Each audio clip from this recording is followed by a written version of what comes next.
Sezona, mogoče najprej današnje tehnike. Ja, mislim, bilo je zelo težko, no, sploh ta nemirna voda v sredini. Začetek je dosti pester, pa tudi konc, no, tako da na začetku se moraš dobro potruditi. Pa tisto divjo vodo treba, mislim, mirna voda treba zelo odgristi, no, jaz sem se res matril na polno. Sicer gor na začetku sem imel nekaj težav, ker me je odnesel desno v kontratok. Sem malo matril, sem prišel nazaj.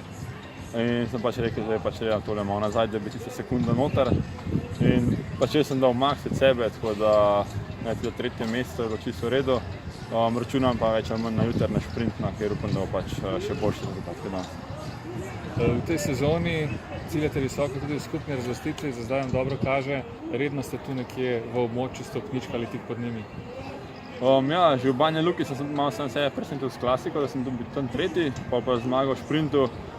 Sem videl, da se borim za skupni seštevek za zmago, tako da sem se ta vikend dobro pripravil, sploh na danes in na jutri tudi, tako da danes se spočijemo, jutri pa napadamo na vse ali pa nič.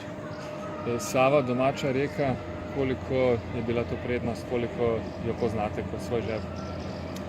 Ja, tukaj v Hrastniku sem bil zelo malokrat, na zadnje sem bil majhen, tako da vem, kako je, vem, da je bila dosti mirna, tako da neke specifične priprave prej ni bilo potrebne, ker toliko že smo veslani, da tistih par valov ali pa dvije vode odpeljemo.